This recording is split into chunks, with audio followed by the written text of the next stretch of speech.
Bem-vindos a mais um pós-jogo aqui no Camisa 12. Muito obrigado a todos vocês que estão sempre ligados aqui no canal. A gente está caminhando aí para 60 mil inscritos, né? Acho que faltam 2 mil inscritos. Enfim, você já sabe qual que é o nosso ritual. Clique em curtir e inscreva-se no canal se você não é inscrito ainda. Essa semana tem desafio do Travessão com R10.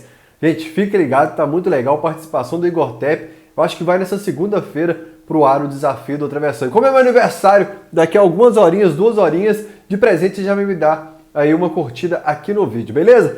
Seguinte, eu demorei um pouquinho para gravar o pós-jogo hoje, que eu queria ouvir a coletiva do Rodrigo Santana. Normalmente eu até gravo o pós-jogo sem assistir a coletiva do treinador, porque ele já tem algumas opiniões formadas sobre a partida, mas hoje eu fiquei curioso para saber o que o Rodrigo acharia dessa partida, e um repórter fez a pergunta que eu queria, se ele estava satisfeito não com a atuação do time, mas com o resultado, porque o Fábio Santos, na saída do campo, falou que tinha mais a lamentar pelos 2 pontos perdidos contra o Fortaleza.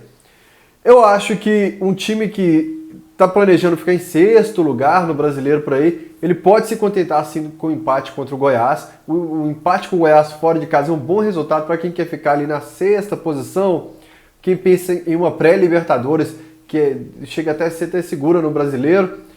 Como a gente empatou com o Fortaleza depois de estar vencendo por 2-0, eu vejo como um resultado ruim esse empate com o Goiás. E observando a entrevista do Rodrigo Santana, ele defende um pouco, ele valoriza esse ponto ganhado fora de casa, porque o treinador, 99% dos treinadores vão valorizar sempre o resultado, a atuação da equipe, mas o Rodrigo Santana falou o que eu queria ouvir, que é a dificuldade do Galo, um time pouco intenso na parte final do campo. Ou seja, o Rodrigo Santana, de forma subliminar, ele assumiu, a criação do meu time tá, desculpa se você está jantando, almoçando, assistindo o pós-jogo, mas tá uma bosta a criação. Quando esse time passa da linha do meio campo, realmente tá uma bosta esse time. Porque quando o treinador assume assim, meu amigo, pelo amor de Deus. O Rodrigo Santana falou sobre ser intenso e a transição do Galo continua sendo a pedra no sapato do Rodrigo Santana no comando do Galo. Aliás, já era com o Levir Coupe, só que o Levir Coupe resolvia tudo com o chutão. O Rodrigo Santana não, ele insiste, a gente vai colocar essa bola no chão até resolver essa transição. Seria uma maneira mais fácil de resolver, uma maneira mais porca, o famoso chutão, para alguém casquinhar lá, como o Galo fazia com o Levir, jogando pro Otero e pro Xará. O Otero não, que ele não tava, mas pro Xará dividir uma bola, o Xará e Luan desse tamanhozinho dividir uma bola de cabeça. É o ponto a se resolver realmente no Galo. Muda a volância, muda-se os meias, muda-se os laterais e a gente não consegue trabalhar essa saída de bola. Eu não tenho ido à cidade do Galo, mas assisti um treino de transição e no treino principalmente dói assistir a transição da defesa para o ataque. Seja contra o time B, seja o time reserva contra o time C, é crônico esse problema no Atlético. E, de qualquer forma, gostei da coletiva do Rodrigo Santana pelo fato dele assumir o que precisa melhorar. Mas o Rodrigo Santana, ele subiu um degrau, ele evoluiu, mostrou melhora quando o Levir Coupe deixa a equipe, mas está na hora de subir um próximo degrau e o Rodrigo Santana está estagnado no momento, ele não consegue subir esse próximo degrau. A gente não perde a 5 jogos, o Chapecoense, Clássico, Botafogo, Fortaleza e o Goiás. Mas aí dá para comemorar os resultados com uma vitória fora do Botafogo, mas são atuações que deixam a gente realmente com um pezinho atrás com o Atlético, seja contra o Fortaleza, contra o Goiás, com o Botafogo que a gente ganhou fora, mas poderia ter feito um placar elástico e não consegue aproveitar essa chance, colocando em risco a classificação. Ou seja, por mais que a gente esteja a 5 vitórias, tenha perdido apenas o primeiro jogo do mata-mata ali contra o Cruzeiro, deixa a desejar esse Galo, atuação. Se você olha só a tabela, só o resultado, aí você fala assim, não, beleza, não perde as 5 jogos, mas quem assiste os jogos, quem vê o desempenho do time, sabe que está preocupante pelo fato da linha estar estagnada. Levir Coupe a gente evoluiu e desde então o máximo que a gente faz sobe um degrau, desce 2. Aí sobe mais um, desce 2. E aí a gente permanece sempre nessa mesma linha. O Rodrigo Santana ele falou sobre a escalação, sobre a opção pelo Ramon Martinez, que ele queria girar um pouco mais esse time, essa bola, porque o Zé Wellison ficaria mais travado, falou de um campo mais fofo, de um campo grande, ele queria o Ramon Martinez para isso. De certa forma até me agradou o Ramon Martinez hoje. O Vina, e vocês sabem que eu sou crítico pesado do Vina, ele fez ali uma função tentou fazer alguma coisa, carregar essa bola, tentou fazer infiltração, mas o Xará e o Otero, e principalmente o Otero, deixaram a desejar e muito. E aí o Otero faz parte daquela turma que a torcida não pega tanto no pé, né? Se é algum outro jogador que não está na listinha, seleta listinha de nós, torcedores, blindamos, hoje era um jogo que a torcida certamente estaria criticando de forma pesada o Otero. Qual que é o grande termômetro hoje da torcida no mundo, de todas as torcidas de clubes de futebol? As redes sociais. Existe uma blindagem no Otero quando ele fica devendo, meu amigo, que não existe. Talvez hoje seja o jogador mais blindado, porque quando o Casares vai mal, a gente critica, o Xará a gente critica, o Otero ele cria uma certa blindagem. E eu vou lembrar algo curioso. Sempre que o Otero, quando voltou no meio do ano, sempre que a gente falava da escalação dele no Clássico, a gente citava bola parada. Não, porque aí vai ter uma bola parada e tem o Otero para bola parada. Então, a gente nunca fala que o Otero vai melhorar a armação, a criação do time. A gente sempre fala que o Otero é uma chance de bola parada. Só que a gente não pode depender só de bola parada. Ou seja, o Otero é um cara que, para mim, ele pode ficar devendo que a torcida dá um crédito para ele. E eu não entendo realmente por que esse crédito do Otero até hoje.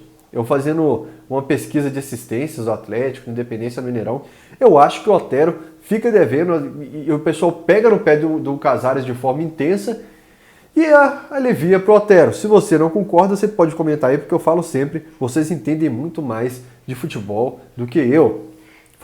Voltando um pouquinho para a defesa, o Cleiton muito seguro nas vezes em que foi solicitado. O Goiás também não incomodou muito, né? O Goiás foi seguro, o Goiás atacou pouco, o Goiás foi medroso, um ataque pobre do Goiás, mas às vezes em que foi solicitado, o Cleiton foi bem e principal dele. Eu estava assistindo o jogo com o Alexandre Silva aqui, a reposição de bola dele, seja com a mão, seja com o pé, como que é mais certeira, mais rápida do que a do Vitor. A reposição do Cleiton vai aqui e a do Vitor vai aquela coisa na diagonal horrorosa para a linha lateral. E o Igor Rabelo, o melhor em campo. Se não fosse o Igor Rabelo...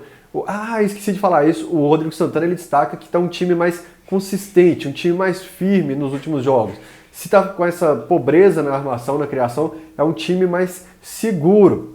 E o Igor Rabelo hoje impediu os contra-ataques. O Igor Rabelo também que sempre está sendo cobrado pra caramba por nós, atleticanos, com razão também, porque é um alto investimento, tem que mostrar serviço. Mas o Igor Rabelo hoje fez um jogo muito legal, o melhor em campo.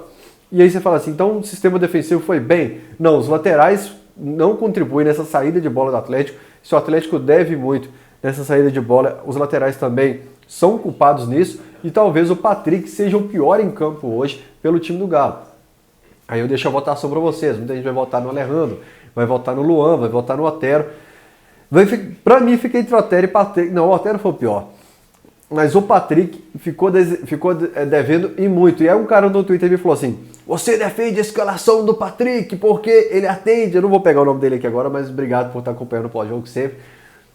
Quem me conhece, quem assiste o pós-jogo do Camisa 12, no Coca não tinha um ano e meio, sabe que eu bato pra caramba no Patrick, que eu repito aqui, não entendo as renovações de contrato e aumento salarial do Patrick, enfim, mas que hoje o Guga, por exemplo, está naquela blindagem que eu falei. O Guga toma bola nas costas toda hora, nas vezes em que foi escalado aí, por exemplo, contra o Fortaleza, foi o Guga, né, Alexandre?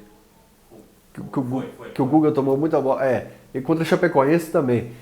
E acho que o Guga tem muito potencial, o Guga vai evoluir muito, para mim é questão de tempo ele voltar a ser titular no Atlético, mas quando o Patrick for mal eu vou criticar, e quando ele for bem, como foi dos dois clássicos, por exemplo, contra o Cruzeiro na Copa do Brasil, para mim foi o jogador mais regular, eu vou elogiar. Hoje, para mim, esteve entre os piores em campo, errou tudo. Só tem uma bola aqui que eu larguei e praticamente parei de ouvir o jogo e assistir na hora que eu estava ouvindo e assistindo. O Patrick domina a bola e parece dar um apagão. Os caras do Mibam de Preto dão um apagão nele, ele fica com a bola parado até alguém vir e roubar. Que aí se encaixa naquilo que eu falo sempre desse time do Galo, de um time desatento. Outro que eu não falei aqui, outra curiosidade é que nós sofremos 3 gols nos últimos 5 jogos, que se encaixa naquilo que o Rodrigo falou, de um time mais consistente defensivamente. Desses 5 jogos que a gente está invicto, 3 fora de casa. Então, dá um embasamento maior para o que o Rodrigo falou, mas eu continuo falando aqui. A gente tem que achar esse equilíbrio entre uma defesa consistente, uma defesa que erra pouco e um time que não abre mão de atacar também, um time que consegue sair jogando, porque senão a gente vai ficar contra o Grêmio e o Santos fora de casa, que a gente pensou em se defender, esquecemos do ataque totalmente, foi uma atuação péssima lá na Vila Belmiro e na Arena do Grêmio. Hoje o Rodrigo Santana também, estou criticando um pouco o Rodrigo, eu quero bater mais um pouquinho no Rodrigo hoje. Demorou pra caramba para mexer, um time que já estava apagado, ele não consegue mudar o comportamento do time principalmente. Um time previsível, um time fraco ali na criação, um time... Enfim, o Rodrigo não consegue começar o segundo tempo com um comportamento diferente, eu não estou falando de substituição ainda. Ele não consegue mudar a maneira previsível que o Galo estava jogando no vestiário. E demora muito a mexer. Por tudo que o Otero e o Xará principalmente estavam apresentando, ele poderia ter tirado um dos dois ou os dois no intervalo para já vir com um Galo diferente. E o Giovani, que eu já falei que gosto muito dele, pelas características de driblar, chutar, ir para cima. O Giovani hoje, ao contrário das últimas atuações dele, entra muito bem, ele melhora o time do Galo pelo lado direito, e mesmo com o Giovani melhorando esse lado direito, não quer dizer que o Patrick melhorou não, o Patrick continuou devendo e muito. Mas o Xará foi deslocado para a esquerda, aí sim o Xará apresentou a melhora, e o Luan, que entra no lugar o Luan, acho que entrou no lugar do Vina, foi isso mesmo. Centralizado, não contribuiu em nada, mais uma péssima atuação do Luan que justifica por que o Rodrigo Santana sacou do time. E aí você fala assim, peraí, Fábio, você caiu numa contradição, porque você falou que tá certo o Luan ter saído e o Otero ter entrado. Eu tô cobrando dos dois, eu tô falando que existe a blindagem no Otero, que ele não é isso tudo, esse Deus todo que a torcida coloca, mas que o Rodrigo também acertou em sacar o Luan.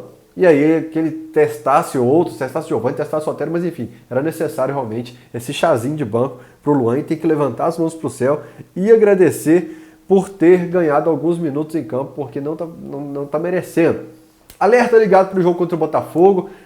Acho que o que sai de positivo desse jogo é isso. Eu estava preocupado demais de um time achar que estava com o resultado ganho e mostra que a gente está devendo, que a gente precisa ficar com esse alerta ligado para a partida decisiva contra o Botafogo, que vem sem zagueiro, provavelmente dois volantes, um lateral e um volante na zaga, porque hoje perdeu mais um zagueiro, já tinha perdido o Joel Carlos expulso. Para escalar o Gabriel tem que pagar uma multa, não vai pagar porque não tem dinheiro, provavelmente não vai, né, pagar.